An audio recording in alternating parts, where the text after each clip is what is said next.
नाचणीमध्ये calcium, लोह, fibre, प्रथिने हे तर असतातच. नाचणी थंड प्रकृतीची असल्याने आरोग्यासाठी खूप उपयोगी आहे. नाचणीला ऊर्जेचा उत्तम स्रोत मानलं जातं. उन्हाळ्यात नाचणी आवर्जून खावावी. तर आज मी तुम्हाला नाचणीचे चुरमा लाडू कसे बनवायचे ते सांगणार आहे. नमस्कार, माझं नाव अनुष्का. अनुज किचन डायरी 23 मध्ये तुमच्या सगळ्यांचं मनापासून स्वागत.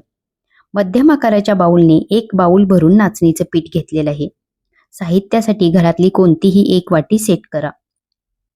त्याच बाउलने इथे मी पाव बाउल रवा घेतलेला आहे. रवा बारीक किंवा मोठा कोणताही चालतो. आता याच्यातच आपण घालणार आहोत 2 ते 3 चमचे तूप. पोहे खायच्या चमच्यापेक्षा थोडासा मोठा चमचा आहे, त्या चमच्याने 3 चमचे तूप याच्यामध्ये घातलेले आहे. हे लाडू तुम्ही पहिल्यांदा जरी बनवत असाल ना, तरी हे लाडू फसणार नाहीत, ही माझी गॅरंटी आहे.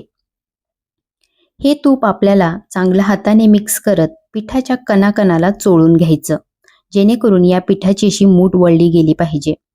आता आपण घेणार आहोत अर्धा ग्लास दूध आणि हे दूध थोडं थोडं करून या पिठामध्ये घालायचं आणि याला आपल्याला घट्टसर असं मळून घ्यायचं. नाचणीचे पीठ आपल्याला मळून झाल्यानंतर त्याला 15 ते 20 मिनिटासाठी झाकून आपण बाजूला ठेवून घेणार आहोत.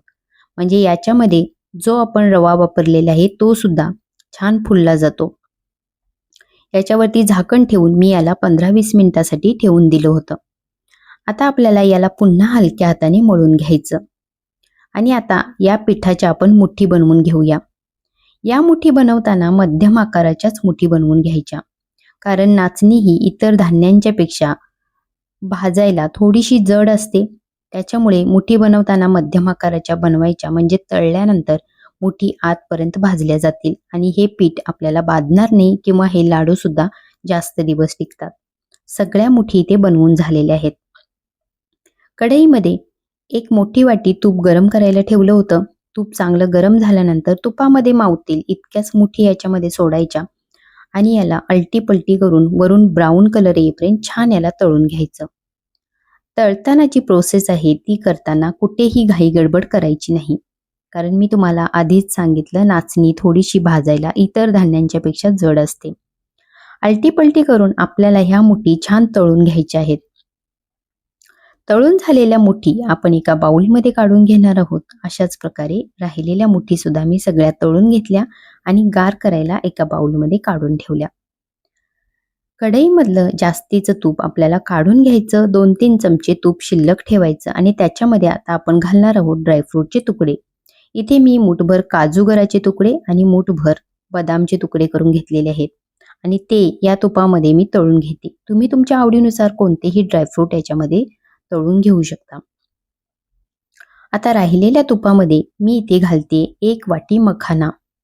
मखाना सुद्धा आपल्या आरोग्यासाठी खूप उपयोगी आहे. जर आपल्याला शरीरामध्ये हाडे दुखत असतील तर त्याच्यासाठी मखाना खूप उपयोगी आहे.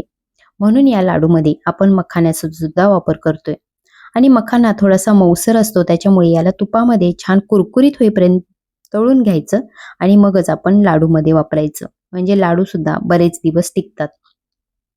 कढई थोडीशी क्लीन केली आणि गॅस बंद करून, कढई खूप जास्त गरम आहे त्याच्यामुळे गॅस बंद केला आणि याच्यामध्ये 2-3 चमचे मी खसखस भाजून घेते.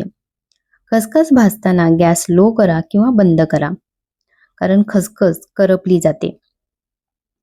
या रेसिपीमध्ये खसखस मात्र आवर्जून वापरा, त्याच्यामुळे लाडूला टेस्ट सुद्धा आणि दाणेदारपणा सुद्धा येतो. आता याच कढईमध्ये 1 वाटी डेसिकेटेड कोकोनट सुद्धा मी भाजून घेते. डेसिकेटेड कोकोनट भाजायला आपल्याला जास्त वेळ लागत नाही. हलका सोनेरी कलर आल्यावर मी याला बाजूला काढून घेते. तुमच्याकडे जर डेसिकेटेड कोकोनट नसेल तर तुम्ही सुकं खोबरं सुद्धा किसून याच्यामध्ये घालू शकता, पण नक्की घाला, याच्यामुळे लाडूला टेस्ट खूप छान येते. सगळं साहित्य आपलं भाजून झालेलं आहे. आता या ज्या मुठी आहेत त्या सुद्धा गार झालेल्या आहेत. याचे आपल्याला असे तुकडे करून घ्यायचे आणि हे तुकडे आपल्याला मिक्सरच्या भांड्यामध्ये घेऊन पल्स मोडवरती, म्हणजेच मिक्सर चालू बंद करत आपल्याला याला रवाळ असं बारीक करून घ्यायचं.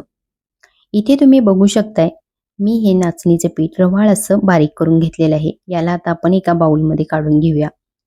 अशाच प्रकारे राहिलेल्या मुठींना सुद्धा मी रवाळ असं बारीक करून घेतलं. मखाना सुद्धा बारीक करून आपण याच्यामध्ये मिक्स करून घेऊ. त्याच्यासोबतच डेसिकेटेड कोकोनट सुद्धा याच्यात घालू.